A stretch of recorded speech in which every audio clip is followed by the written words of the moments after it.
caracterizan unos pocos individuos excéntricos. En homenaje a esa vida, a esa vitalidad, la comunidad debe aceptar ciertos riesgos y debe admitir una porción de herejía. Debe vivir peligrosamente si es que quiere vivir.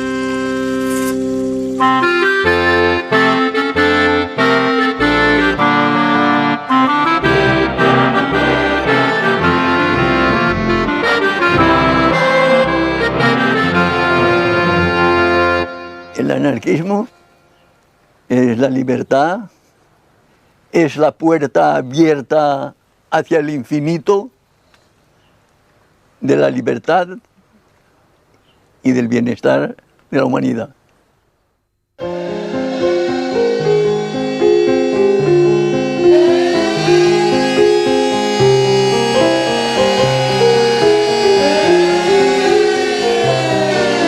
Me desperté con las sirenas de las fábricas y era como si toda Barcelona latiese con un solo corazón. Algo que solo se vive quizá una vez en un siglo. Y si algo puedo decir, que eso marcó mi vida y vivo con esa emoción siempre. La verdadera revolución se inicia el 19 de julio y la inicia el pueblo espontáneamente, defendiéndose contra el ejército. Y es la primera vez y la única vez que el pueblo acaba con el ejército, lo rinde. Hemos podido con el ejército. Este es el grito fantástico de García Oliver el día 20. Hemos podido lo que no se ha podido nunca. Fue una cosa de gran ilusión, de pensar yo de que se había hecho ya la revolución social, no solo en España, yo creo que creí que habíamos triunfado en el mundo entero. Fue espontáneo. El pueblo se encontró dueño de su destino y ejerció su fuerza y llevó a cabo las esperanzas que durante años y años había siempre soñado. Y eso es algo que una oportunidad se acepta, se lleva a cabo y se acabó. La libertad y el universo, mi Dios. Mi patria es la libertad, mi bandera la razón, mi camino la verdad.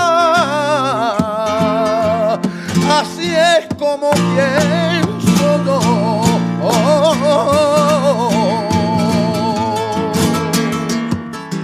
Año tras año, los anarquistas, protagonistas de la revolución que vivió España durante la Guerra Civil entre 1936 y 1939, rememoran aquel verano que cambió para siempre sus vidas.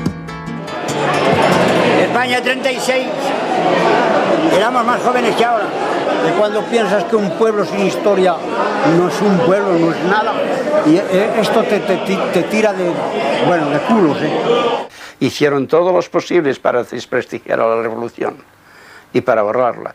Hasta hace pocos años no se veía ningún libro que hablase de verdaderamente la revolución. Yo soy albañil y cuando he tenido que construir una casa, he empezado siempre por los fundamentos. Y tanto las películas como todos los actos de la vida tienen un principio, y es en el principio, es en los fundamentos donde hay que empezar. Y eso hay que saber por qué nosotros nos defendimos contra el fascismo, por qué vencimos al fascismo y qué eran las ideas que nosotros preconizábamos y que el pueblo se sintió identificado con ellas.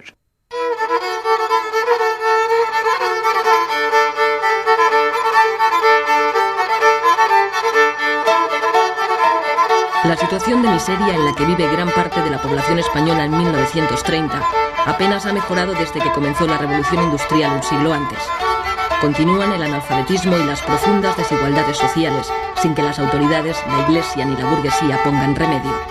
El anarquismo, que aparece como una propuesta del socialismo utópico para luchar contra la injusticia social, ha ido calando a lo largo de 100 años en las clases más desfavorecidas del país.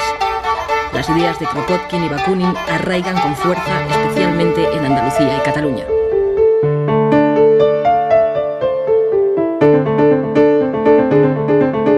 En 1840 nace en Barcelona la primera sociedad obrera y 30 años más tarde, la Organización de los Trabajadores Españoles es ya un ejemplo para el resto de Europa.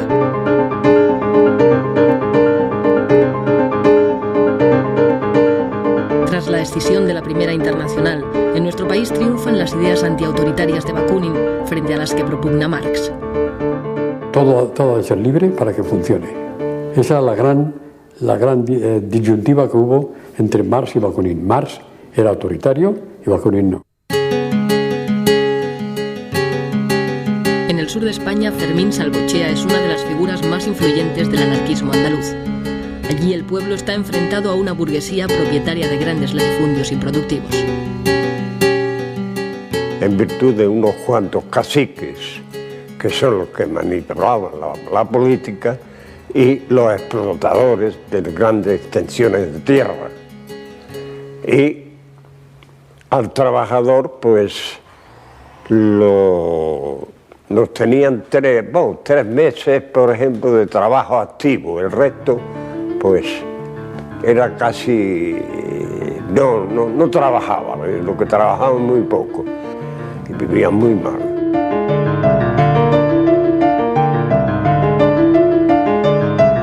En Jerez, 4.000 campesinos toman la ciudad al grito de «Viva la anarquía», asaltando los comercios en busca de comida. Para acabar con los grupos ácratas cada vez más influyentes en Andalucía, el gobierno inventa una trama llamada La Mano Negra, ejecutando y encarcelando a personas sospechosas de pertenecer a un supuesto grupo en realidad inexistente. Uno de los procesados es Sánchez Rosa, autor de La Gramática, la Aritmética y El Abogado del Obrero, libros que ponen en manos del trabajador los medios para defenderse en las luchas sociales. El enfrentamiento entre patronos y obreros deriva en sangrientos atentados cometidos por anarquistas que actúan de forma individual. Barcelona es conocida en Europa como la Rosa de Fuego, y el castillo de Montjuïc se populariza como escenario de fusilamientos y cárcel política. Numerosos militantes de las sociedades obreras son procesados.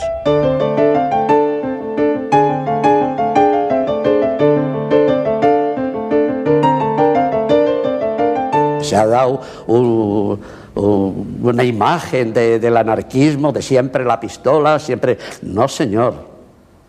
Hubo que emplear la pistola también, pero principalmente se basó en la concienciación de la gente a través de la labor cultural, para crear lo que deseamos como un mundo nuevo. Para los anarquistas, es el pueblo el que ha de adquirir una conciencia revolucionaria, conociendo primero la realidad para poder cambiarla.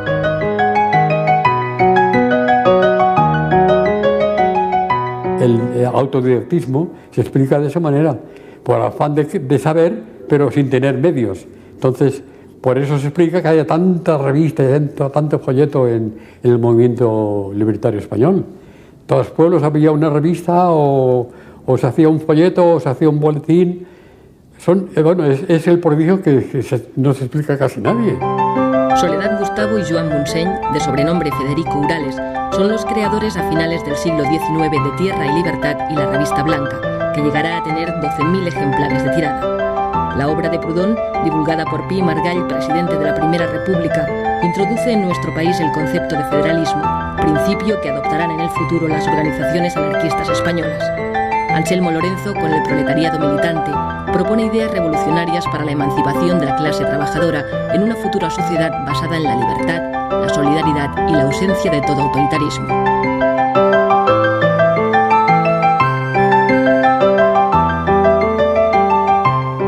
Porque el anarquismo no es una teoría, no es solamente una filosofía, no es solamente un programa de vida, sino una forma de vivir. Una forma de vivir.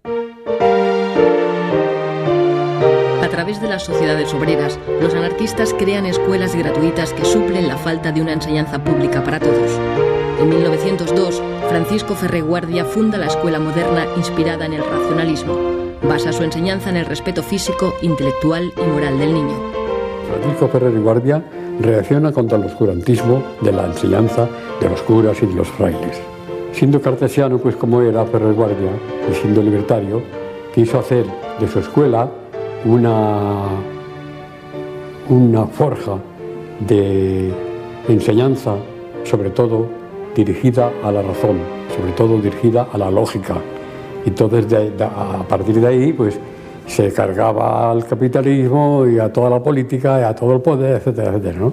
No pararon hasta que mataron a Francisco Ferrer, acusándole de actos que no había ni siquiera realizado. En la cosa por la cual se le acusó y en nombre de la cual se fusiló, que fue la insurrección de 1909 en Barcelona, de los soldados de no querer embarcarse al África, donde se les estaban matando, asesinando por el capricho de unos cuantos militares, incluido el rey, eso Ferrer ni estaba ni participó. Fruto de Solidaridad Obrera nace en 1910 en Barcelona la CNT, la Confederación Nacional del Trabajo, con el objetivo de unir al proletariado español en una sola organización anarcosindicalista abierta a toda la clase obrera. Contraria a los partidos políticos, utiliza la huelga, el sabotaje y el boicot como instrumentos de lucha. En 2 décadas la CNT se convertirá en la organización obrera más importante del país y en el movimiento sindicalista más activo y eficaz de la Europa moderna. La CNT es el intento de los obreros de organizarse para conseguir económica y socialmente una sociedad mejor, dentro de la cual a un poco largo plazo está la autogestión, o sea, la capacidad obrera para asumir todas las funciones que ahora tiene el Estado, o sea, sustituir al Estado. La Primera Guerra Mundial provoca en España un enriquecimiento de la burguesía que no repercute en mejoras para la clase trabajadora. Las tensiones aumentan y, como reflejo de la Revolución Rusa, los obreros españoles organizan numerosas huelgas hasta conseguir, por primera vez, la jornada de 8 horas. Había una fundición que despidieron a 4 obreros porque pedían las 8 horas. Y no lo querían dar, y entonces los patrones cerraron las fábricas y lo cerraron todo. Ripoll se tuvo que hacer comida, rancho, en la plaza del ayuntamiento para alimentar al pueblo, porque duró unas 9 semanas. En 1919 la CNT tiene ya más de 700.000 afiliados. Los duros conflictos laborales provocan entre los jóvenes reacciones extremistas y la aparición de grupos de acción como los solidarios. Compañero de Durruti y Ascaso, García Oliver rememorará en 1938, ya como ministro de la República, los años de lucha en que cayeron numerosos militantes anarquistas como Salvador Seguí, el Noi del Sucre. Nuestro grupo anarquista se formó el año 1923. Dueños casi de la ciudad eran las bandas de pistoleros del Sindicato Libre que patrocinaba la patronal. Las hordas policíacas coadyuvaban a la obra de destrucción de nuestras organizaciones y de nuestros hombres. Nos unimos y formamos un grupo anarquista, un grupo de acción para luchar contra los pistoleros, contra la patronal y contra el gobierno. Conseguimos nuestro objetivo. Les vencimos. En 1923, con la dictadura de Primo de Rivera, la CNT es declarada ilegal y muchos anarquistas se exilian, como Ascaso y Durruti, que continúan su labor revolucionaria en América. Empecé haciendo carrera por atajo y vereda, muestreza para mí. Y decía mi vecino que llevaba mal camino, apartado del redil.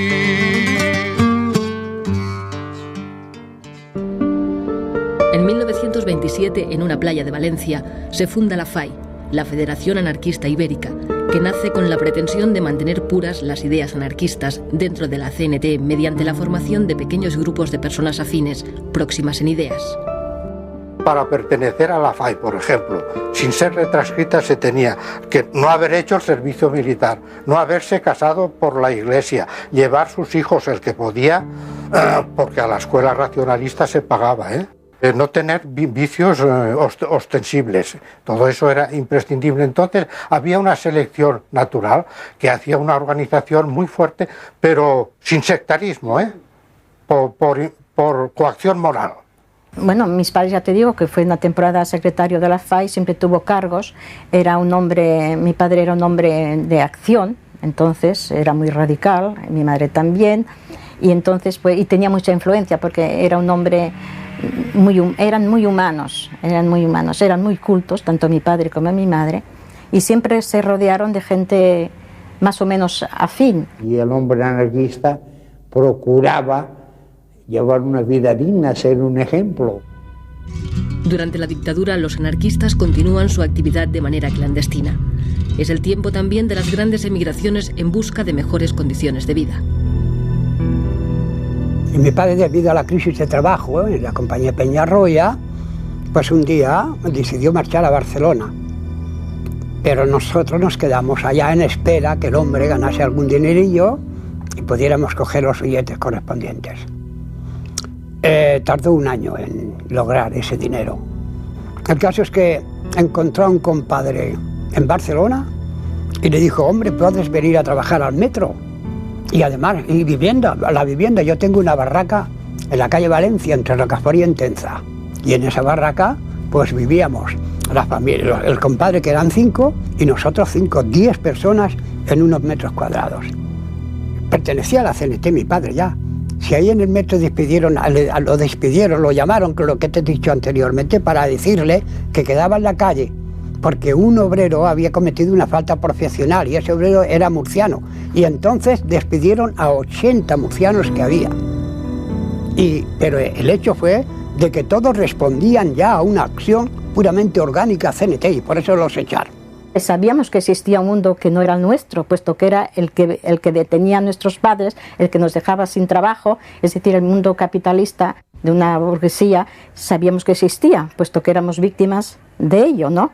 Pero nosotros estábamos educados con un entusiasmo que esperábamos que eso fuera posible, que eso se acabara y que la sociedad fuera de una manera más justa, más igualitaria. Encontré gusto a la lectura y después, cuando me iba hacia la barraca, pues como en el invierno en particular, me paraba en las farolas de gas o a leer un poco una hoja, o me paraba en un escaparate que había luz y después salía corriendo, leía otra página y así. Pero trabajé de sombrerero hasta que llegó la República. Anduve gritando por las calles de Barcelona: ¡Visca la República! ¡Visca la República! Todo eso yo lo he hecho. El 14 de abril de 1931 se instaura democráticamente en España la Segunda República y el rey Alfonso XIII parte hacia el exilio. Era una fiesta en Barcelona, por lo menos la que yo viví, desbordante, todo el mundo, pero las calles estaban llenas de gente. No se concibe cómo sin preparar esa fiesta se pudo producir ese fenómeno. Todas las calles llenas de gente vitoreando, sin ningún odio. Viva la República, viva la libertad, viva el pueblo, etcétera, etcétera. A partir de ahí, ese remojón, ese chapuzón de libertad que le dio la entrada en la República, estimuló todos los resortes de la persona. No ha habido nunca una juventud tan ansiosa de saber como la que vivimos nosotros entre el 31 y el 36. Aquellas ansias que teníamos contenidas, entonces ya se desbordaron. Ya buscamos sitio a ver dónde podíamos ir. Entonces se nos dijo que habían formado un Ateneo. Allí había el cuadro escénico, había la sección de Esperanto, había cultura general, excursionismo, bueno, había de todo. Y cada noche teníamos un trabajo determinado. Es decir, que nos faltaban horas para todo. Allí se formaron las Juventudes Libertarias, había los grupos de la FAI. Cuando me llevaron al Ateneo Libertario del Clot, para mí fue un deslumbramiento, porque yo vi allí personas que pensaban igualito que yo. Todo el sindicato se convirtió en un centro de educación. Todo el sindicato era un Ateneo. Se hacía la revolución en España, en el mundo, en la tierra, en la luna, todo allí. No eran lugares para jugar las cartas y beber, sino para leer, para conversar, para discutir, debatir, escribir, lo que sea, ¿no? Sobre todo Y también había en los Ateneos, se solían dar muchas veces representaciones teatrales, recitales, muchos recitales, eso es lo que más se hacía, recitales de poesía, casi siempre cayendo en lo social, ¿no? en la denuncia.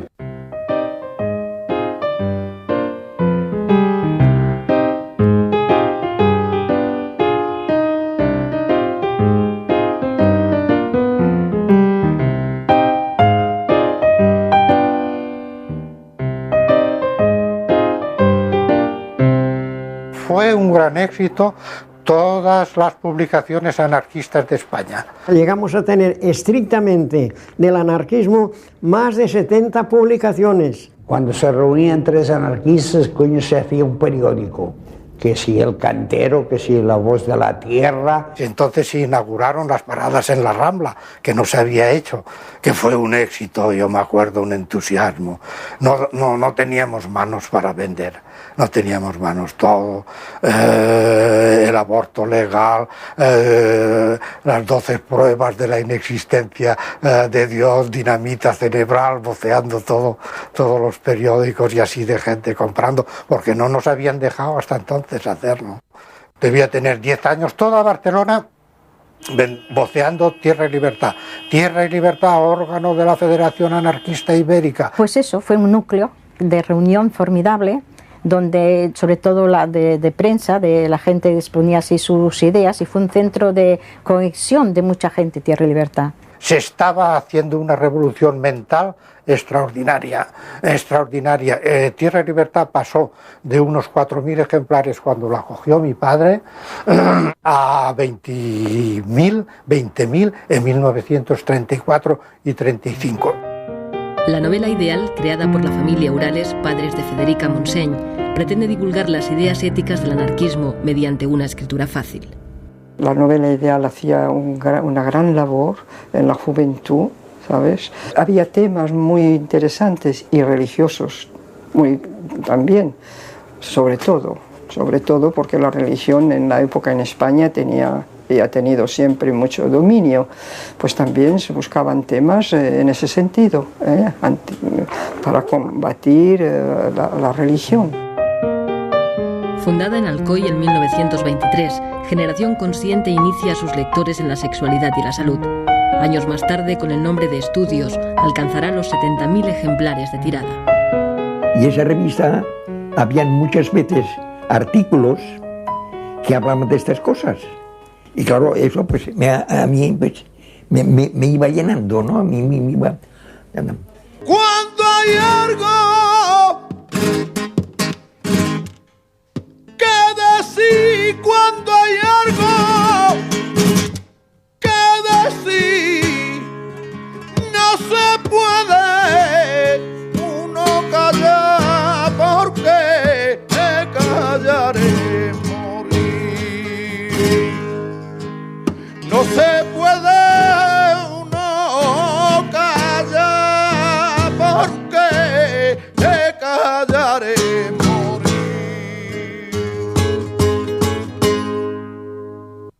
Incluso tú describías y decías, quisiera saber esto o lo otro. Pues te decían, pues sí, pues hay este método, y contestaban por la revista, revista Estudios. Y luego había, la pentalfa era más bien sobre los nudistas. No sé por qué pasa que en las grandes fábricas de la siderometalurgia, pues la gente se da al alcohol. Se suda mucho y se da al alcohol. Por contra, habían unos cuantos que se veía enseguida, se distinguían de los demás, que no fumaban, que no bebían, que leían, que hablaban, que comentaban. Y entonces yo, sin querer queriendo, me fui juntando con estos, que eran anarquistas y naturistas, desnudistas, etcétera, etcétera, y muy dados a la cultura. Para nosotros el amor libre era simplemente que una pareja estuviera de acuerdo en convivir por afinidad, unirse libremente sin firmar papeles, sin hacer contratos. Bueno, y cuando hubiera disensión, de mutuo acuerdo, separarse y quedando amigos, ¿no? Sin pleitos y sin nada. A mí me parece que fue una cosa completamente revolucionaria, porque salir la mujer de poder tener un compañero sin pasar por la iglesia, sin bautizar el hijo, sin todo eso, entonces la mentalidad de la mujer entonces era una cosa terrible y cerrada. Enseguida era una cualquiera.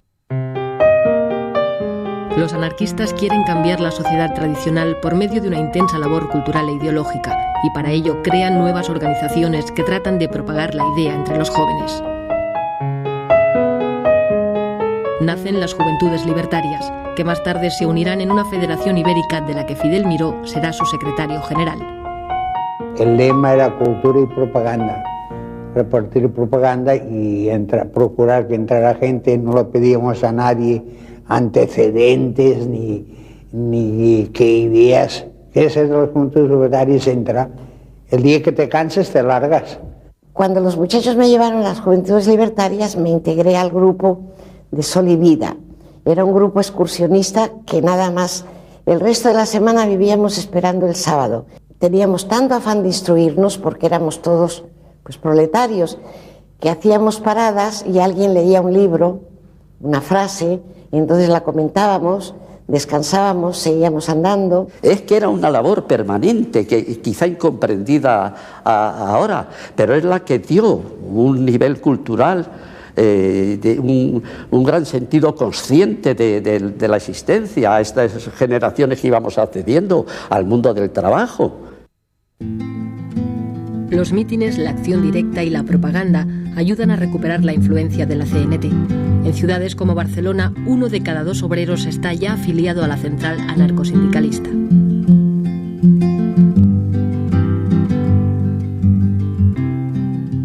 Yo hacía muchas horas. Lo mismo hacía 10 que hacía 12, que decía 20, lo que el patrón me ordenaba. Y un día me presenté al secretario de la CNT y así de una forma tan ingenua le digo, yo puedo pertenecer a la CNT. Y me dice, pues claro, tú eres un trabajador. Y el hombre me hizo muchas reflexiones y una de las cosas que siempre retuve mucho, me dijo que fuese honrado y que cumpliera en el trabajo. Y que tenía derecho a hacer las 8 horas. Fui secretario de la Federación Local y Comarcal y los que no tenían miedo, pues, que venían a la organización y sentían cierta confianza en nosotros, porque éramos los que dábamos un poco la cara. Los problemas más duros de los campesinos y de los pueblos los han resuelto los grupos ácratas que había en todos los pueblecitos.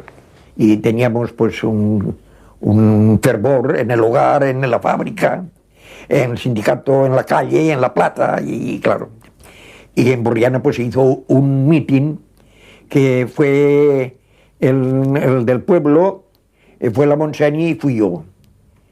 Y claro, y allí pues hablamos todos.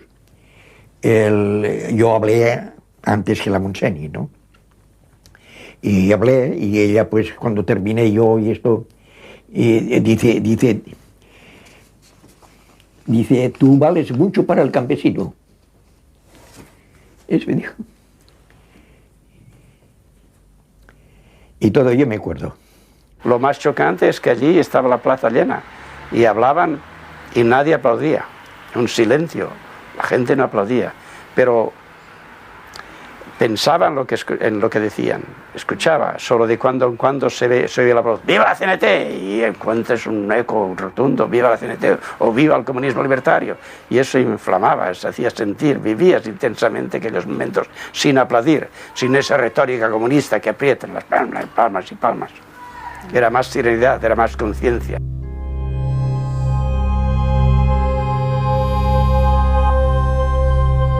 Había unos acuerdos sindicales que cuando echaban a un obrero de un trabajo, no había ningún obrero que debía de reemplazarlo. Así que a lo mejor el patrón, en una mina o en un trabajo, echaba a uno porque lo consideraba revolucionario o porque le cogía rabia, lo despedía. No había ningún obrero que lo reemplazara. Es decir, que todo está atado a través de un espíritu de solidaridad, que es lo más importante que existe en la organización nuestra. Bueno, los vecinos eran como una gran familia. Allí, pues, en aquellos tiempos no había seguro de paro, ni seguro de enfermedad, ni nada. Cuando alguien caía enfermo, un vecino que hubiese tenido algunos ahorros, lo primero que hacía era ponerlos encima de la mesa y allí los dejaba, sin que hubiese ningún papel ni un apretón de manos. Cuando vuelvas a trabajar y cuando puedas me los devuelves. Y el afectado, cuando empezaba a trabajar, peseta por peseta, poco a poco devolvía. Es una cuestión de principio, de moralidad. Es decir, que había el hecho de la familia universal, porque era verdad, en las casas baratas todos éramos una familia. Había un sistema de turnos que se recogían los que trabajaban, los hijos de los que no trabajaban. De niño no me gustaban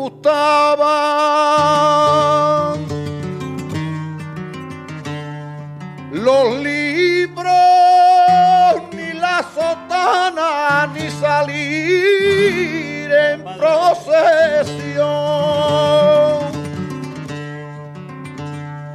Era tan desobediente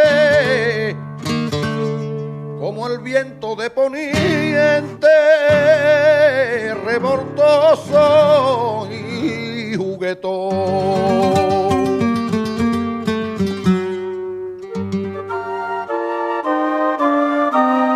Para combatir el analfabetismo y la educación católica, los anarquistas crean a través de los ateneos y de los sindicatos escuelas inspiradas en la moderna de Ferreguardia, aplicando métodos de pedagogos como De Crolí o Pestalozzi. En la Escuela Natura del Clot se enseñaba todo lo que se podía de ciencias de toda clase. Lo que ocurre es que había un acento en todas partes siempre que era superior a la enseñanza aquella, que era el hecho de hacer que el niño utilizara eso no para hacerse un depósito de conocimientos, sino una capacidad de utilización de esos conocimientos. Se procuraba que el niño fuera él mismo siempre y que viese la diferenciación entre cada niño, entre todos los niños. Eso se llevaba con gran cuidado porque es el elemento principal tanto del anarquismo como de los métodos de enseñanza del anarquismo. En la escuela nuestra, en la escuela de Puchelías, en la escuela Natura, yo allí no he leído nunca ni a Bakunin, ni a Kropotkin, ni nada. Nada más que, por ejemplo, La cosa humana, de Tolstoy, los poetas, quizás la lectura de Blasco Ibáñez, es decir, gente más bien moderada, más bien liberal. No era ninguna cosa, no era una educación revolucionaria, era una educación más o menos pacifista, antimilitarista, humana y culta, pero nada más. La Escuela Nueva ya parte de unos principios modernos, de pedagogía moderna, que no hay ni asomo de ideología.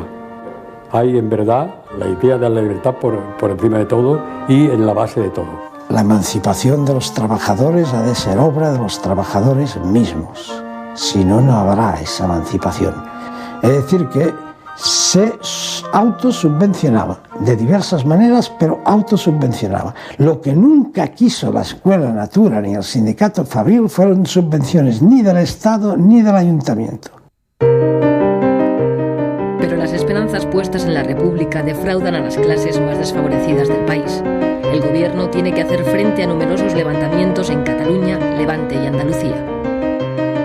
Y que los campesinos en Andalucía padecían hambre y el feudalismo allí seguía manteniendo tierras y cotos y miles de hectáreas sin cultivar y la gente sin trabajar. Allí se produjo casas viejas. Fue un movimiento montado por los anarquistas, era un movimiento anarquista. Y quisimos declarar comunismo libertario.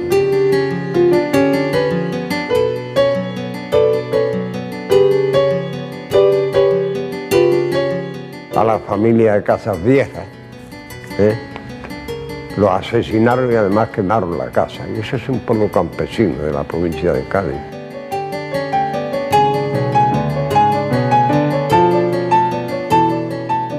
La CNT provocó un movimiento revolucionario con el que no todas las regionales estábamos conformes, sobre todo en Asturias no éramos muy partidarios. Era la división que había entre los dos conceptos. Uno es de la revolución permanente y a plazo fijo, ¿no? Y los otros, la tendencia más moderada era de que había que hacer cultura, preparar al pueblo y esperar el momento propicio que se pudiera ensayar la revolución con posibilidades de éxito. En año y medio de república, el enfrentamiento entre la derecha y la izquierda provoca 30 huelgas generales, 400 muertos y 9.000 detenidos. Se suspenden 157 periódicos de izquierdas y 4 de derechas. Se frena la reforma agraria y el desarrollo de las escuelas públicas. Tras algún conato de sublevación militar, la derecha gana las elecciones.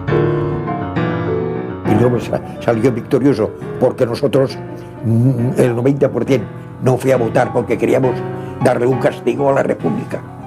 Porque no fue a votar, porque estaba más con ellos que con nosotros. La gente sacando el dinero al extranjero, no queriendo trabajar, cerrando fábricas. Los sindicatos estaban clausurados continuamente y las cárceles llenas de obreros, de presos gubernativos.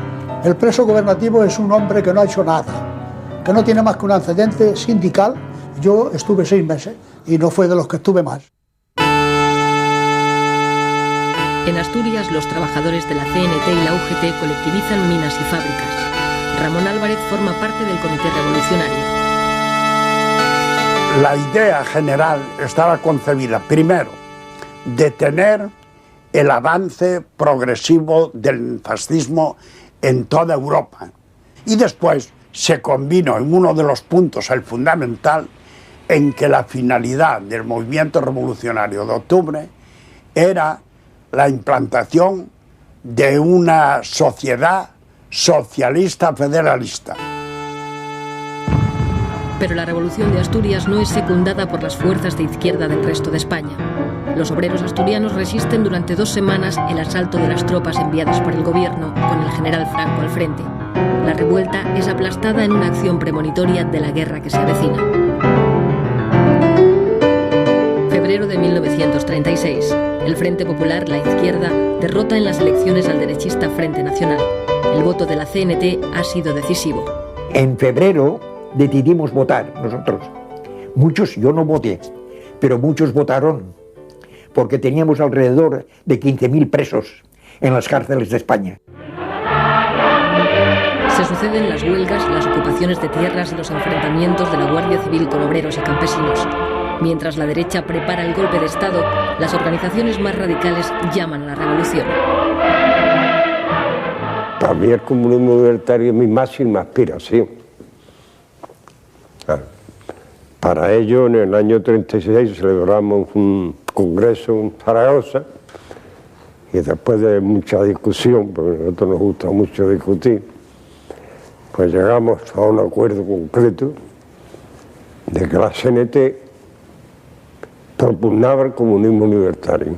Un comunismo, como decía antes, que va de abajo arriba y no de arriba abajo, que se regula mediante asambleas generales, con revocación inmediata de cualquier cargo si la mayoría lo exige, y ya el hecho de que la base sea soberana significa que no hay posibilidad de maniobras politiqueras. Todos de todos, hay que distribuir equitativamente y por tanto, si todos de todos, todo el mundo trabaja, todo el que puede, claro, todo el mundo trabaja, todo el mundo se forma, sobre todo porque hay tiempo para formarse. España ha venido a menos por una triple división, por la división engendrada por los separatismos locales, por la división engendrada entre los partidos y por la división engendrada por la lucha de clases. Entonces los falangistas habían empezado ya a tomar bastante fuerza y se atacaba con bastante intensidad a los compañeros nuestros. Esto dio lugar a que por nuestra parte pues nos empezáramos a plantear una lucha más directa, incluso pues yendo armados. Los pueblos se dividieron en dos. En mi pueblo de 1.500 habitantes, los de la derecha no se saludaban con los de la izquierda. La generalidad de los trabajadores lo tienen muy claro. Saben que tienen enfrente a la Iglesia, que tienen enfrente al capitalismo, que son sus enemigos seculares. Porque hasta la Iglesia entonces ya se había enfrentado el cardenal Segura, se había enfrentado constantemente contra la República. Ya aquello era inevitable. Ellos ya estaban en el extranjero ya entrenándose, ya tenían acuerdos con Mussolini y con Hitler. Entonces todo el mundo lo sabía y todo el mundo se preparaba. Y los partidos, y lo sabía el gobierno. Ahora, había ministros que dormían a la hora en que los otros se lanzaban a la calle. El gobierno central de Casares Quiroga negaba que hubiese alzamiento y todo eso, y dio la orden, que eso fue lo fatal, a todos los gobernadores, que nada de armas al pueblo. Nada de armas al pueblo, tenían más miedo a la revolución que a los militares. Porque no hay que olvidar que en los primeros días de julio, Companys le dijo al jefe de orden público de Cataluña que desarmase a la CNT, a los anarquistas. En Barcelona estábamos todos los militantes y otras gentes también de izquierda, estamos de guardia toda la noche durante 4 días. Entonces ya hubo el día anterior a la revolución, ya vinieron y dijeron que yo me había dormido, por cierto, en el tejado, en el techo. Dijeron, bueno, hoy es la hora de la verdad, el que no le interese que se largue a su casa, porque hoy sí hay faena. Y estábamos en la Plaza de la Generalidad, eso estaba abarrotado de hombres pidiendo armas. Y salía Companys y decía que esperábamos. A gastarme, o a que he venido a este mundo, como no sea para gastarme, como no soy sordo mudo, no tengo el por qué callarme ante la ley del embudo.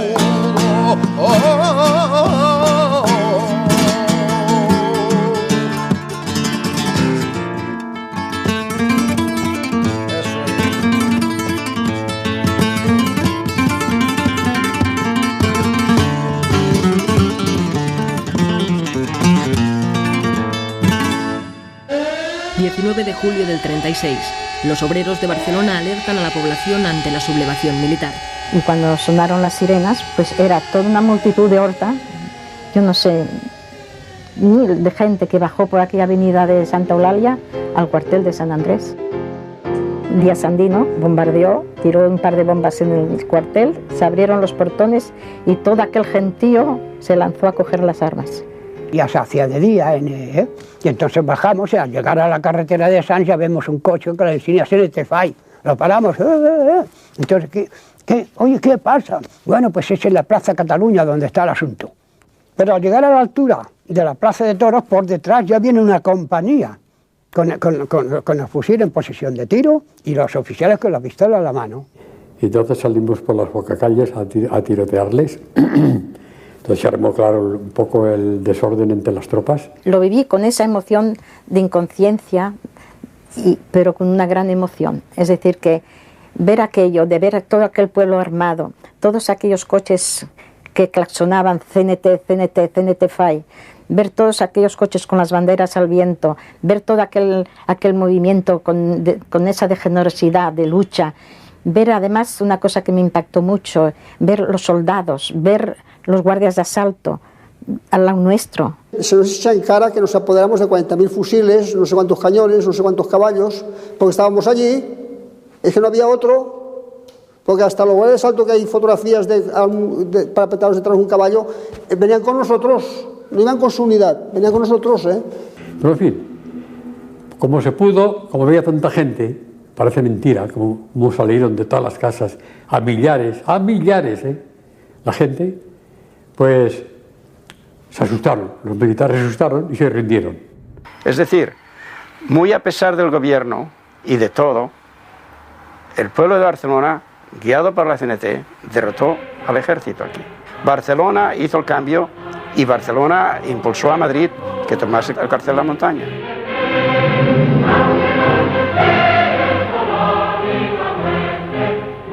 Es una manifestación pública de todo el pueblo de Madrid, que se levanta como puede, o que se trata de oponerse ya desde ese momento a lo que se le viene encima. España ha quedado dividida dividida en dos. Ha comenzado una guerra civil de lucha entre clases que durará 3 años. Los rebeldes asesinan allí por donde avanzan a simpatizantes y militantes republicanos y de izquierda. En la España leal a la República, las represalias no se hacen esperar para todo aquel sospechoso de apoyar a los rebeldes. Los tiradores desde los campanarios de las iglesias de ciertos conventos estaban mezclados los clérigos con los militares. Se pusieron a tirar no contra los adversarios que llevaban fusiles, sino contra toda gente que estuviera en la calle. De ahí viene luego la respuesta de la gente quemando los lugares desde los cuales se le había tirado al pueblo desarmado. En esa contienda perdimos mucho personal, perdimos personajes de valor. En el asalto a Tarazanas murió Francisco Ascaso al ir a saltar a ponerse más a resguardo contra un tirador de una ventana.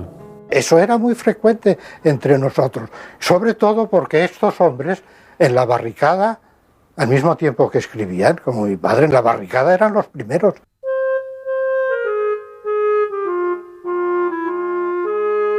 La nula capacidad de reacción del gobierno de la República ante el golpe militar y el desmoronamiento de las estructuras del Estado provoca que en muchos lugares sean los propios ciudadanos los que organicen sobre la marcha la nueva sociedad. La cárcel modelo de Barcelona salieron todos de golpe, ¿no? Todos. Fue el primer momento glorioso de la revolución, sacar a todos los presos, ¿no? Y presas, claro. Ya se rompe con toda la cosa del Estado y todo, ya se rompe, ya nosotros, y para nosotros ya no servía gobierno ni servía nada, ¿no?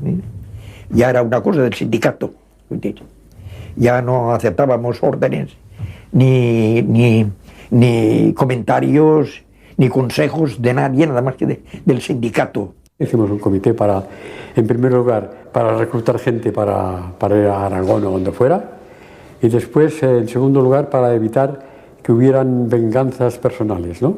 El 19 de julio, automáticamente hubo un cambio de sociedad, porque la mayor parte de capitalistas habían marchado, y otros abandonaron, se huyeron, y los obreros se tuvieron que hacer cargo de la administración de los trabajos. Entonces se nombró por la noche CNT y UGT, hubo una asamblea en la Casa del Pueblo, casino, que pusimos como un casino que iban los ricos, y como que habían desaparecido, pues hubo una reunión allí, y se nombraron los comités de fábrica, consejos de empresa, cada trabajo, el suyo para que continuara, y quedamos que emplearíamos todos los parados que habían, unos pocos a cada fábrica, y así lo hicimos. Y así que es que de parados no había. Los ricos decían que sobraban 500 obreros y los obreros decían que sobraban 5. Y cuando esos 5 desaparecieron, hubo trabajo para todo el mundo. La cosecha no estaba recogida y urgía recoger la cosecha, trillar, hacer todo esto y que se empezara a funcionar. El pueblo de Membrilla un cierto día se acostó pobre y amaneció rico. Amaneció rico porque comió todo el pan que quiso, cuando antes no hacía más que pasar hambre. Espontáneamente el pueblo pone en práctica las ideas libertarias acariciadas a lo largo de todo un siglo, sobrepasando las expectativas de las propias organizaciones. Barcelona se convierte en la avanzadilla de la revolución.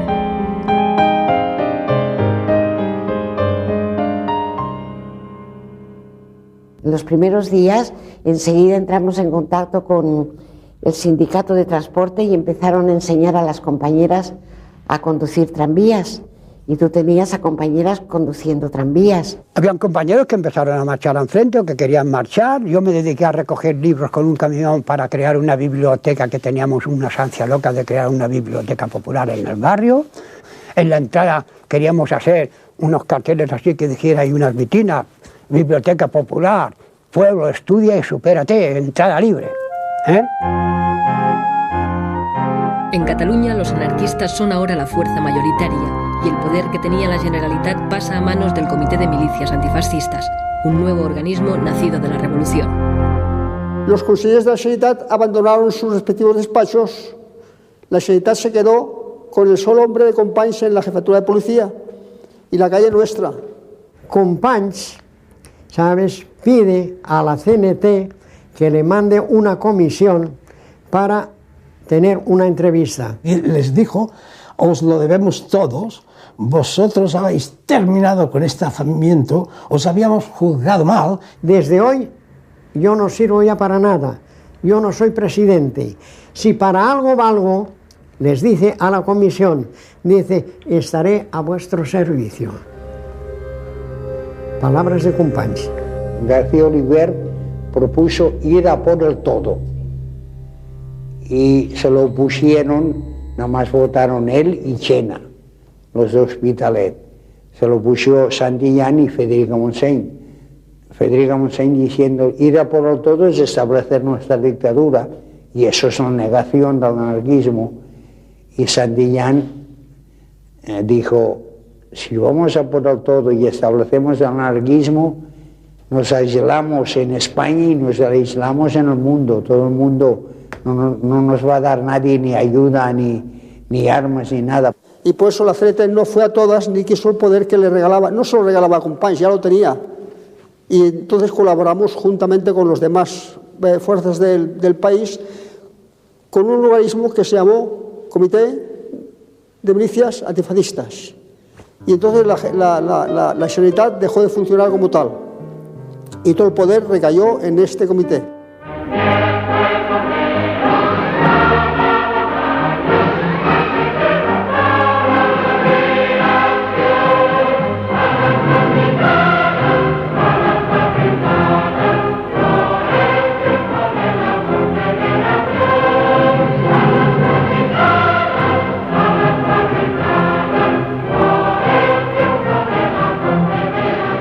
Empezamos a organizar las columnas y hay esa salida que tenéis allí en la fotografía y se iban directamente al frente, al lugar que ellos pedían.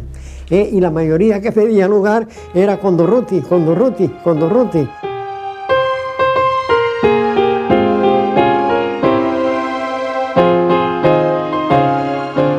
Ante el peligroso avance de los sublevados y el desmantelamiento del ejército, los partidos y los sindicatos organizan milicias de voluntarios, obreros y campesinos para defender el país. La columna de los aguiluchos se sugirió con el propósito de que todos los concurrentes fueran del movimiento libertario. La columna de hierro estaba organizada por grupos de 10, y 10 grupos formaba la cinturia. El jefe de grupo era uno que se nombraba desde esto, decía, pues tú jefe de grupo. Y luego de los 10 grupos que forman la cinturia, se nombraba un delegado de cinturia. Por amistad y por confianza, por la personalidad del compañero, pues se le daba la responsabilidad de mando. Allí siempre ha habido un mando, pero un mando en condiciones, no nada de eso, se decía, bueno, pues ahí por aquí, y se ordenaba y se cumplía. Yo salí de Arcolea y de allí, andando, fuimos hasta Madrid. Y al llegar a Madrid nos llevaron al cuartel, allí estaban los hombres y las mujeres. Fuimos allá a parar y se preparó el batallón Ascaso y yo me fui en él.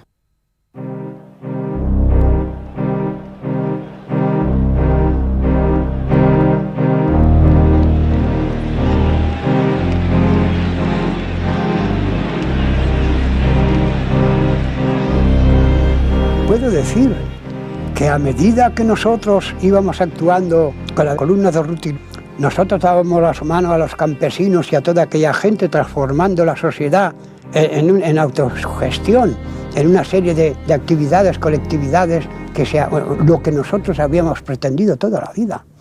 No era solamente tirar tiros.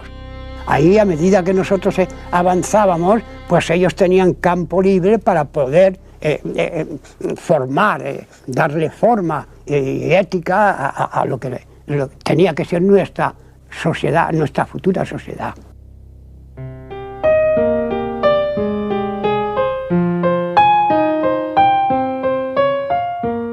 Los cambios se suceden vertiginosos en zonas de Castilla, Extremadura, Andalucía, Asturias y sobre todo en Levante, Cataluña y Aragón. Yo era muy alcahuete y en cuanto veía que había algo de barullo o algo, pues allí me metía. Y me metí en una plaza de la Constitución que estaba repleta de calandinos. Todo Calanda estaba allí. Y desde el balcón, este comité revolucionario dice: a partir de ahora aquí se proclama el comunismo libertario. Y fue una multitud entera en la plaza de la Constitución que aplaudió la frase. ¿Y en qué se compone el comunismo libertario? Queda abolido el dinero.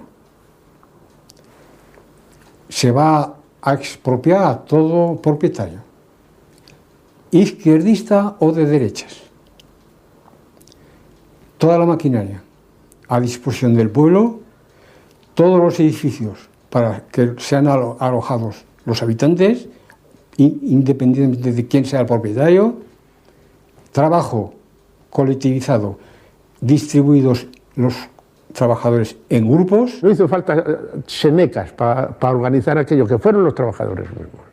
Porque allí se constituyó primero pues, el comité del sindicato, que era el principal, que duda cabe. Luego, comité de defensa, comité de agricultura, comité de alimentación, comité de peluqueros. Pues los mismos trabajadores designaban a los delegados que bien más capacitados para que cumplieran la función de llevar la marcha, de distribuir el trabajo, de distribuir todo. El desprecio tradicional de los anarquistas por el dinero provoca un cambio radical en las relaciones económicas. Se crean monedas locales, vales, y en muchos lugares se llega a la total abolición del dinero. Allí desapareció el dinero. O sea, se hizo el montón que se llamaba de Cropoquín. Allí los alimentos se adquirían por vales y por las cartillas de racionamiento que se hicieron. En ese caso, cuando se trata de la toma del montón, pues naturalmente se tiene que tener aquella capacidad y aquella manera de pensar de que por qué razón vas a coger tú hoy 2 kilos de carne si con uno tienes bastante y mañana puedes ir a buscar otro fresco. O un par de zapatos. Allí se estaba exento de luz, de agua, de escuela, de todo. Allí no había que pagar nada. Y no había egoísmo de nada. Nada, ni egoísmo no existía. ¿Cómo va a existir si no hay dinero? Cuando no hay dinero no puede haber egoísmo. Hoy lo dices y no lo comprende la gente, pero que se asumió bien. El haber hecho la colectividad, como crear la colectividad, la inmensa mayoría del pueblo lo encontraron muy bien, y esto que no eran sindicalistas ni eran anarquistas, todos. El que quiso ser individualista continuó siendo individualista, pero fueron muy pocos. Y el que, como mis padres, aquí, a 30 metros de aquí, por ejemplo, que eran individualistas, tenían que responder, para tener el derecho que la cartilla les daba, tenían que responder con productos, no había dinero. En aquel año mis padres elevaron 4 cerdos para la matanza. Vino un compañero, por cierto que allí disgusté un poco a mi madre por lo que hice, vino un compañero, yo ya sabía que iban a venir, decide el compañero de que la familia tenía bastante con un cerdo y le requisaron los 3, con los cuales se pagaba el resto de necesidades de todo el año. Trabajábamos a gusto. Y la otra, pues que hay menos gastos en colectivistas que individuales. Porque ahora supongamos, si hay 100 individuos que trabajan en colectividad y 100 que no, los 100 que no necesitan 100 tractores y los otros necesitan más 10. Destituidas las antiguas autoridades locales, son ahora los trabajadores organizados en la CNT y en menor medida en la UGT los que controlan la administración, poniendo poco a poco en marcha toda la vida pública. El Comité Revolucionario me asignó el cargo de delegado de abastos. Delegado de abastos, pues creo que eso ya se comprende. Nos hicimos cargo de todas las mercancías que teníamos y además un pueblo que no da trigo, pues veníamos a Levante y lo cambiábamos por azúcar. Pues teníamos la fábrica de azúcar, pues había una cosecha ya. Y de allí nos llevábamos chocolate y cosas, intercambios. Ya con el carbón ya se traían mercancías de calzado, de vestidos, de todo eso para el pueblo, y ya se traían de afuera. Se nombraba cada pueblo una delegación representativa de cada pueblo y allí se construyó en Benicarló, digamos, la Federación de Colectividades. En Levante, UGT y CNT trabajan de forma conjunta tras la expropiación espontánea de tierras y fábricas. Bajo la organización de la Central Anarcosindicalista, Alcoy se convierte en un ejemplo de autogestión obrera con las industrias colectivizadas en su totalidad. Se crea el CLUEA, el Consejo Levantino Unificado de la Exportación de Agrios, encargado de coordinar directamente desde las colectividades la venta al extranjero. Muy pronto este organismo, nacido de la Revolución, topará con las reticencias del gobierno central, que comienza a apoyar a las cooperativas comunistas. Y en el extranjero ya teníamos, en París, en Bruselas, en Holanda, en fin, todas esas cosas. Todo aquello funcionó perfectamente y cada vez mejor, cada vez mejor.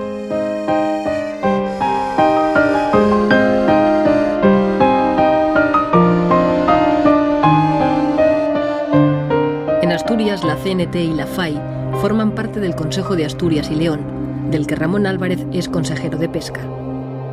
Los obreros eran los administradores de las industrias. Nosotros seguimos sin hacer colectividades de una manera anunciada, pues de una manera soterrada.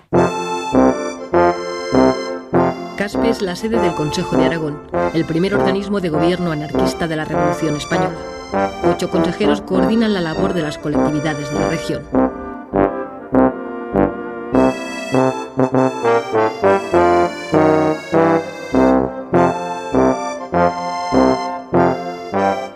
Aquí en la región, que fue el centro, digamos, mayoritario de las colectividades, con su consejo en Caspe y todo eso, en Levante hubo colectividades, en Andalucía hubo colectividades, en Castilla hubo colectividades para todo, pero tan homogéneo como en Aragón no la hubo en ninguna parte.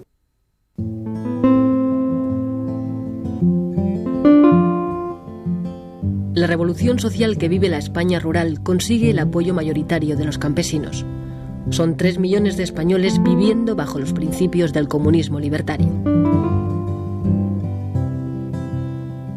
Allí pues había una pizarra en el sindicato grandiosa, y cualquier trabajador, una queja que tuviera, la apuntaba en la pizarra, y en la asamblea se discutía aquello.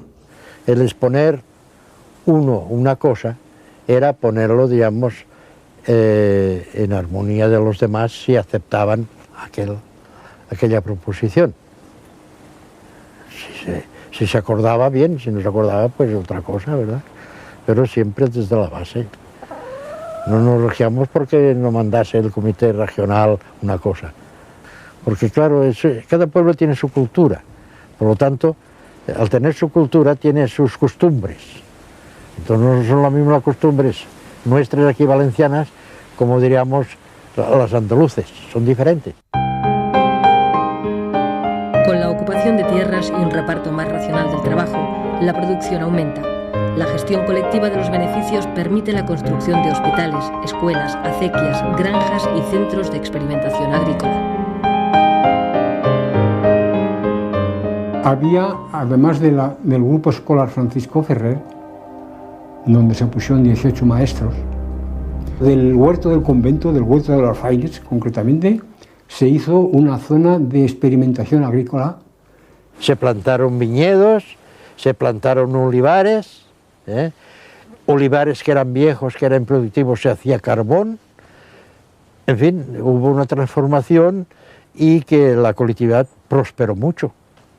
E inmediatamente se decidió el adquirir 2 tractores, y 2 tractores en Calanda, sin parar de trabajar, hacen mucho. Y con aquello, pues, no solamente se suplió las 350 hombres que fueron al frente, sino que se aseguró, y eso es más que verdad, se aseguró que nada de las tierras cultivadas hasta la fecha quedaron yermas, todas fueron cultivadas.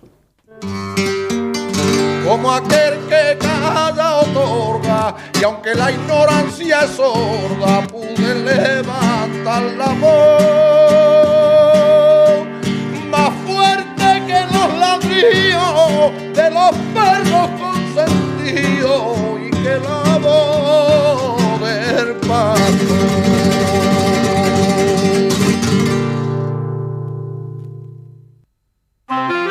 La revolución que vive España no pasa desapercibida al visitante. George Orwell, que ha venido a luchar como voluntario en una columna del POUM, describe sus impresiones al llegar a Barcelona. Era la primera vez que me encontraba en una ciudad en la que mandaba la clase obrera.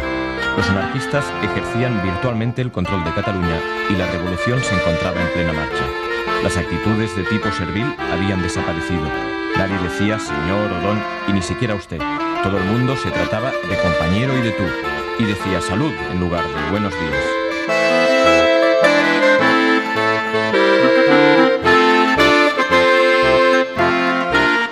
Barcelona es el centro neurálgico de la revolución en la España urbana. Con la CNT y la FAI al frente del Comité de Milicias Antifascistas, Cataluña vive una de las transformaciones más radicales de su historia, que afecta a todos los aspectos de la vida política, social y económica. El 80% de las empresas se han colectivizado y todos los servicios están autogestionados por los propios trabajadores. Estos cambios serán legalizados por la Generalitat en octubre de 1936. No hubo problema alguno en quién iba a dirigir, quién había de ser el dirigido, ni nada de eso, porque ya formados sindicalmente en la CNT, ya había unos valores establecidos, unas personas que habían demostrado responsabilidad y buen hacer. Yo fui uno de los nombrados a la colectividad del Gran Metro. Y estando en el metro, en la colectividad, es cuando hubo una reunión general del transporte y me nombraron secretario. Y ahí empezó. Y yo era albañil, que conocía poco el transporte, pero nos poníamos en el corriente pronto de eso. Las circunstancias nos obligaban. Se organizó una comisión que se titulaba Administración y Control de la Propiedad Urbana, que estaba compuesta de 3 elementos de la Generalidad, 3 de la CNT y 3 de la UGT. Y de los 3 de la CNT yo era un vocal, yo era uno. Entonces la propiedad no quedó abolida, pero quedó incautada. Los propietarios no tenían derecho a administrar sus fincas, tenían derecho a formar parte de la administración de esta comisión. Los anarquistas podían hacerse los dueños de Barcelona y de Cataluña y no quisieron hacerlo. Y entonces vino la colaboración entre unos y otros. Y entonces, como los más fuertes éramos nosotros, la cuestión de enseñanza, pues se buscó a uno de los nuestros, al profesor Puig de Elías, y él se ocupó de redactar con otros y demás, pero siempre dirigido por él, la Constitución del Cero. El Consejo de la Escuela Nueva Unificada nace con el objetivo de promover una escuela única, gratuita y laica en lengua catalana. La revolución crea también servicios de asistencia y previsión, inexistentes hasta entonces, que cubren gratuitamente la sanidad, las bajas temporales, la invalidez y la jubilación. Se lucha contra el paro aumentando los puestos de trabajo o contratando nuevos trabajadores, aunque no sean necesarios, para repartir el trabajo entre todos. Las pequeñas empresas y talleres se agrupan, se unifican compañías eléctricas. El entramado es complejo, pero implica a todos. Nos sentíamos involucrados y luego, claro, nos daba un protagonismo y una responsabilidad que asumimos, diría yo, muy a gusto. En las asambleas lo que se discutía, no tú qué serás, yo qué seré, sino cómo mejorar la producción, cómo el trabajo organizarlo mejor, cómo quitar intermediario entre una acción y otra, porque claro, una fábrica es compleja. Tienes que ser consciente de que trabajas para ti, entonces, que ya no mantienes a ningún patrón, aún trabajas con más anhelo. Elizalde, Ford, General Motors, Cross, Pirelli o Can Girona. Los trabajadores reconvierten de manera asombrosa en solo 7 semanas empresas civiles en fábricas de armas. Esta transformación permitirá la supervivencia del ejército republicano. cada militante se consideraba defensor como un Don Quijote de esa utopía, de esa forma de operar, de esa forma de conducirse éticamente en la sociedad sin necesidad de que viniese el gendarme de turno. O sea, la autogestión yo creo que es la asignatura pendiente aún ahora, porque en aquel momento se demostró que, mira, hay el más ilustrado y el menos, hay el memo y el listillo, pero todos tienen algo, todo ser humano tiene algo a aportar. Casi todo el mundo dice que es una utopía, ¿no? Es la única cosa que podría salvar el mundo, la anarquía. Es lo más bonito que hay. Cada cual, trabajar todo el mundo, ni amos ni patrones. Y cada cual hacer lo que tiene en su cabeza. Es que todo el mundo tiene algo adentro. Poco a poco, la realidad de la guerra obliga a los anarquistas a colaborar en las tareas de gobierno. Cuando cesó el Comité de Militares Antifascistas, que duró 2 meses, el periodo revolucionario en Cataluña duró 2 meses, de julio a septiembre. Hubo un nuevo gabinete, se nombraron consellers y la Generalitat la que vuelve otra vez a coger el poder con sus consejeros. 4 anarquistas entran también como ministros en el gobierno de la República. Entre ellos, Joan García Oliver y Federica Montseny, que se convierte, muy a pesar suyo, en la primera mujer que accede a un ministerio en Europa.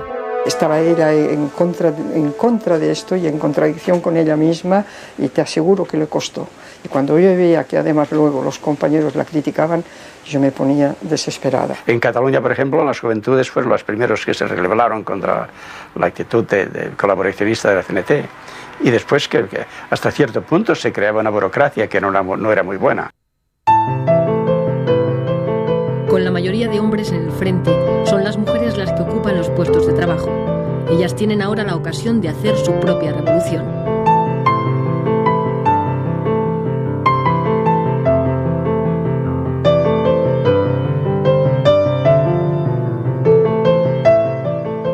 Al irse los hombres al frente, al ocupar ella puestos que dejaron vacantes los hombres en la producción, quizás eso las despertó, se sintieron más libres.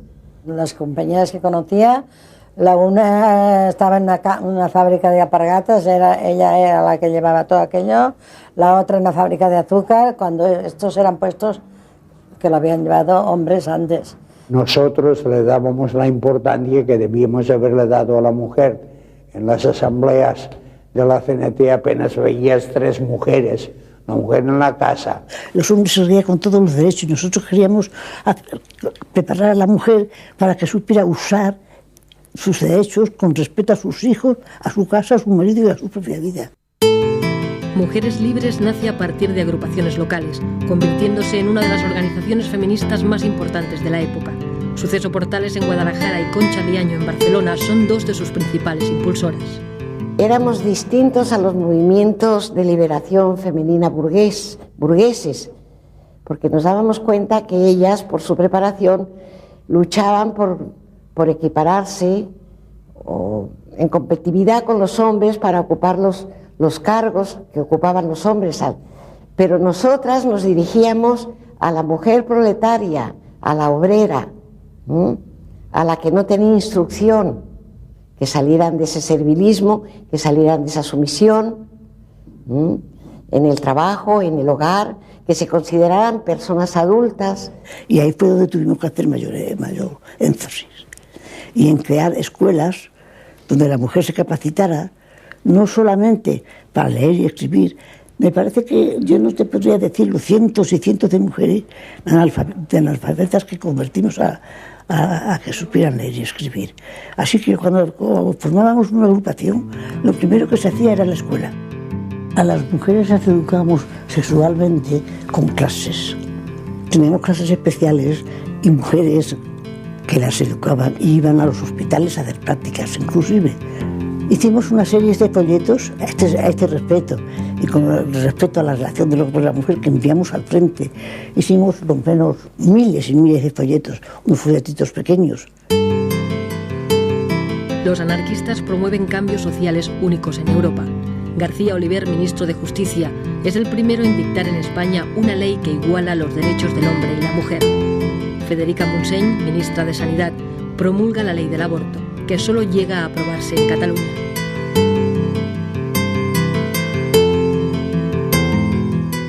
La ley del aborto pues se proclamó primero aquí en Cataluña y se proclamó y enseguida se puso a la práctica. En el hospital clínico se hacían abortos.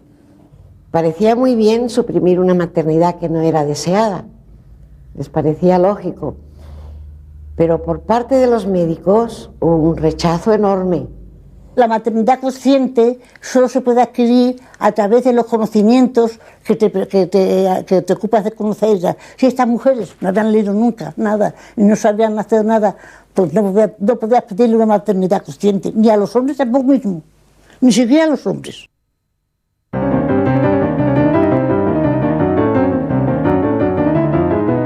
Las ayudas alemana e italiana al bando rebelde y la política de no intervención de las democracias occidentales están provocando la derrota de las fuerzas republicanas.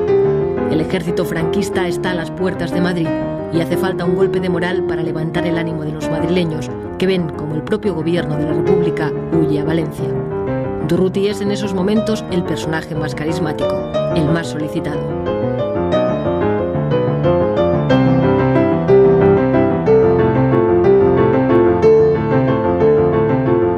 La figura de Durruti en aquellos momentos representaba la mayor atalaya de libertad. Fue una inyección de optimismo, de esperanza. En un territorio desconocido y mal pertrechada, la columna Durruti sufre enormes bajas. Su actuación resulta, sin embargo, decisiva para la defensa de Madrid. El 20 de noviembre nos retiraron del frente y nos dijeron que había muerto Durruti. Siempre fui esa abeja negra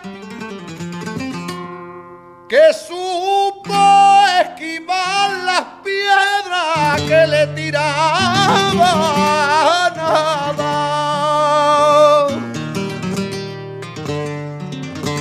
Y entre más pasan los años, más me aparto del rebaño, porque no sé a dónde va. No ha habido en la historia un entierro como el de Durruti en Barcelona. No sé si contaron 1,5 millones, qué sé, algo inenarrable. La República trata de reorganizar el ejército e impone la militarización obligatoria. El objetivo es ganar la guerra olvidando la revolución. Los anarquistas, sin embargo, mantienen su idea de derrotar al fascismo para crear una nueva sociedad. Dijeron que iban a militarizar la columna, que entonces pues no eran militar, éramos pues milicianos, y que la iban a militarizar. Y dijimos que no. Detestábamos la disciplina militar. Nosotros fuimos a la guerra por combatir al fascismo, pero no para hacernos militares. Todos los que hacíamos la guerra de nuestra generación éramos contrarios a la guerra y contrarios al militarismo, pero muy contrarios, pacifistas a carta cabal. En cuanto a eficacia de las cosas, yo no vi ninguna. Tan eficaz era 100 hombres llamándose centuria como 100 hombres llamándose compañía. Yo creo que el error primero fue ponerse en el lugar del enemigo, hacerse ejército, y no guerra de guerrillas, que precisamente es nuestro honor histórico. Las guerrillas se dicen todo el mundo guerrillas por España. Y llegamos a la conclusión de que ya no era la revolución, sino que era la prolongación de la guerra. Y entonces, pues, para obtener armas y para poder vivir, tuvimos que aceptar la militarización. ¡Visca la libertad catalana! En Cataluña, los partidos tradicionales recuperan poco a poco el poder perdido el 19 de julio a manos del pueblo y las organizaciones revolucionarias. En mayo de 1937, Los partidos nacionalistas y el recién nacido PSUC, los comunistas, provocan unos sucesos que generarán una guerra civil dentro de la propia guerra. Numerosos anarquistas son eliminados, el POUM ilegalizado y Andreu Nin, su secretario general, asesinado. Los primeros días se vivió bajo el ambiente libertario toda Cataluña. Fue después, con los reveses y las dificultades que iban saliendo, que las fuerzas que no eran simpatizantes fueron reaccionando, y ahí llegó los sucesos de mayo. El Artemio Guadé, que era consejero de la Generalidad, mandó la policía de la Generalidad a que se apoderara de la Telefónica. La Telefónica estaba incautada por la CNT. Claro, en la Telefónica se resistió, y de allí empezó. En las barriadas éramos los amos absolutos, pero en el centro había calles que eran de uno, calles que eran de otro, y así hubo una cantidad de muertos. Los comunistas fríamente se propusieron acabar con los líderes nuestros, para dejarnos sin cuadros directivos, y casi que lo lograron. Eso fue horrible. Nos mataban a los compañeros por la espalda. Mataron en San Andrés a más de 50 compañeros de las Juventudes Libertarios. Y para localizar, para parar eso, nuestros compañeros, que eran ministros, García Oliver y Federica Montseny, se trasladaron de Valencia a Barcelona pidiendo el alto al fuego, y fueron ellos que se les hizo caso y se paralizó. Hubo una fracción incluso de nuestras columnas que se brindaron para venir aquí y acabar con los comunistas de una vez. Y fuimos nosotros que no, que ya estaba bien de sangre. Fue un error, allí se perdió la mitad de la guerra en los acontecimientos de mayo. Las cosas habían cambiado radicalmente, había dimitido ya Largo Caballero con los socialistas de izquierda y la separación de la CNT del gobierno, y a partir de los sucesos de mayo pues se sintió en el ánimo de todos y en la sensación de que habíamos perdido mucha fuerza y que la fuerza la había adquiriendo el Partido Comunista, que todas las armas buenas que llegaban de Rusia iban a las fuerzas que ellos comandaban. Solapadamente están empezando a entrar en los intestinos del ejército, a entrar en el comisariado, a entrar en los servicios de información militar, que los ocupan casi en su totalidad. Y nosotros estábamos convencidos de que la idea era cumplir la orden de Stalin, de eliminar sobre todo a los anarquistas, hacerse con la situación de mando y dar por terminada la guerra cuando Stalin lo decidiera. Era eso la cosa. Ideológicamente no les interesaba que estos mecanismos revolucionarios se llevaran adelante de tal manera que si ganábamos la guerra, al país se le pudiera decir, junto a haber ganado la guerra, esta es la obra que ha hecho el anarquismo, esta es la obra que ha hecho la CNT, y esto como arranque para el futuro. Era la primera revolución anarquista en el mundo. Ninguna revolución que no fuese controlada por el Partido Comunista tenía ninguna significancia para los comunistas. Y esos no lo podían permitir. Ya sabéis todos lo que pasó con las colectividades, que vino Lister con todo su ejército a acabar con ellos, con todos, a rajatabla, pero con el imperio de los fusiles. Esa es la gran paradoja, que los comunistas hayan ido a acabar, hayan sido los que acabaron con el comunismo más comunista. Y él llegó e hizo, pues, que le vino al pelo, hizo la matanza que todo el mundo sabe. Lo que hizo Lister es porque, como en Rusia exactamente, los bolcheviques, los dictatoriales, no admitían que se presentase un ensayo libertario de la naturaleza en el que se vivía en Aragón. Había encarcelado al Consejo de Aragón. Es que en las retaguardias se estaban encarcelando a los responsables de la colectividad en Calanda, etc. A pesar del intento del gobierno y los comunistas por destruir las colectividades, la mayoría vuelven a reconstruirse y continúan su labor. En Calanda, Miguel Celma, con 16 años, es nombrado responsable de la colectividad. El cambio formal de funcionamiento y de objetivos no existió. no hubo cambio alguno, eran los mismos.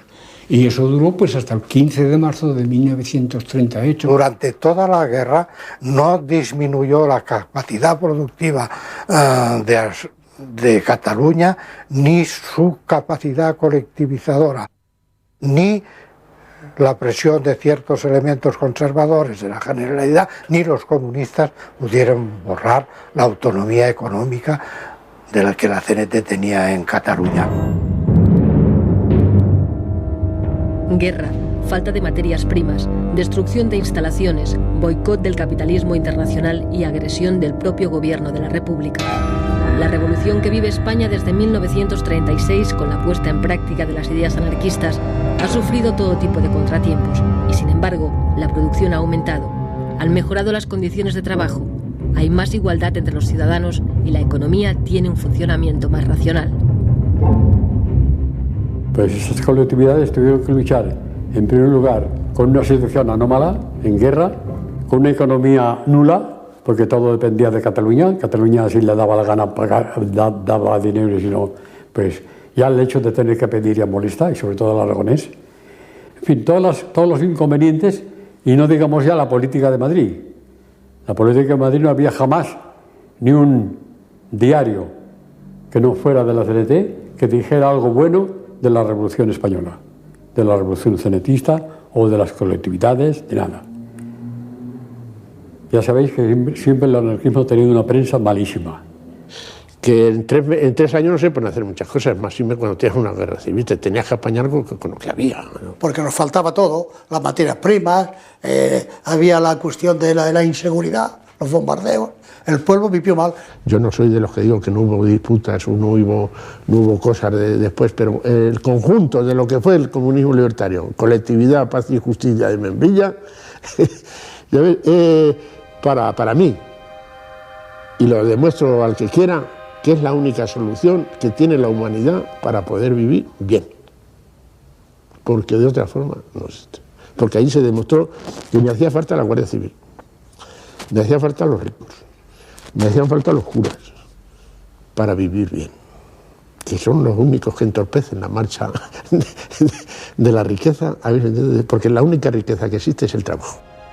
Lo malo es que aquello, con sus defectos, que los hubo, no continuase, pese a lo cual, cuando los dueños de la fábrica volvieron, la encontraron mucho mejor que no la habían dejado.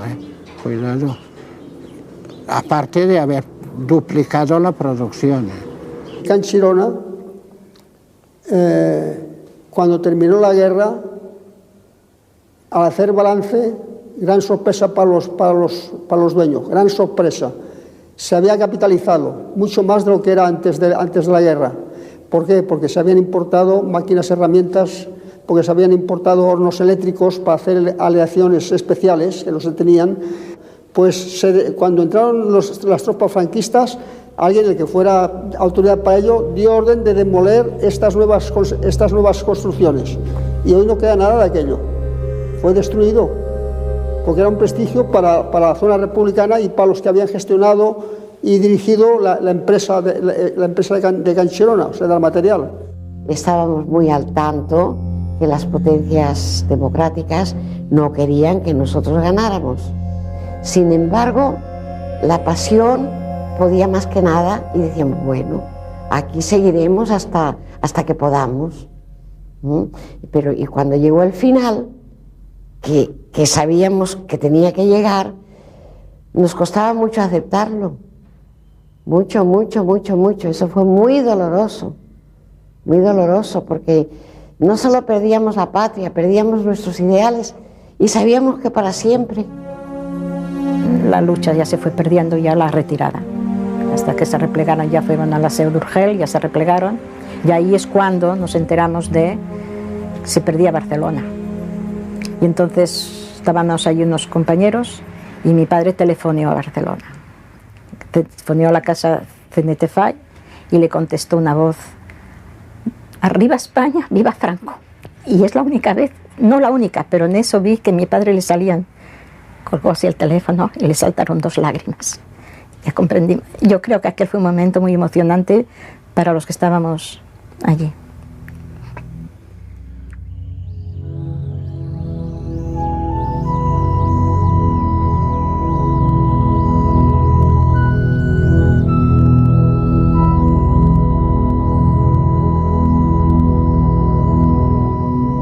Se subieron los heridos con bonitas ambulancias y los rojos con amor a sus hermanos cuidaban. En lo alto de la cumbre se procedió a su descarga. ¡Ay, qué dolor tan profundo! ¡Ay, la herida que me mata! Otro, temblando de frío, decía a su camarada: ¡ay, hermano, que me muero! La nieve está muy helada.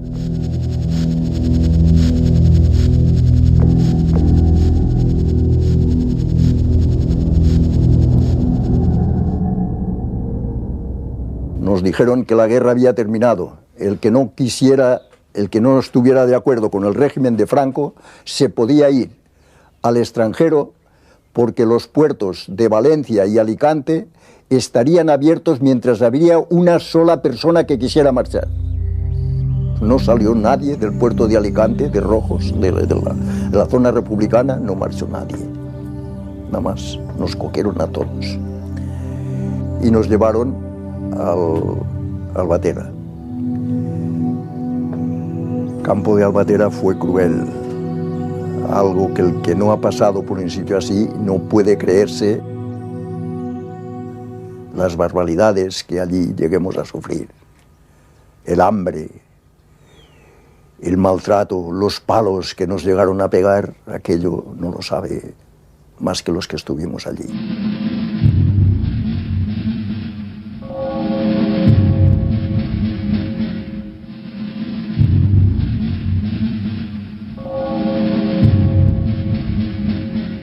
A veces yo me pregunto si valió la pena tanto dolor, tanto sacrificio, tanto sufrimiento, pero luego pienso, en realidad nosotros le dimos una lección al mundo.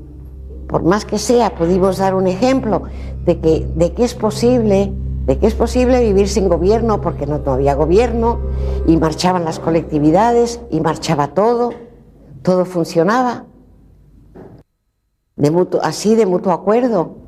Para mí fue el tiempo que estuve yo en Extremeso en la colectividad, los más felices de la vida, porque no tenía que preocuparme de nada. ¿Dinero para qué? Porque fueron los años más intensos de mi vida. Conocí la fraternidad, el desinterés, el espíritu de sacrificio y la solidaridad. Es decir, el sentirme hermanado con los que estaban luchando conmigo, que sentían las mismas ideas. Creo que es lo mejor. Y que por ello hay que luchar, porque aunque no se llegue, ha de ser, si no una meta, una ilusión, una utopía, lo que sea, lo que puede ser como una poesía, ¿no? Le he cantado a casi todo lo que me ha dado que pensar. Le he cantado a casi todo y ahora le voy a cantar la que nunca existió, la paloma de la paz.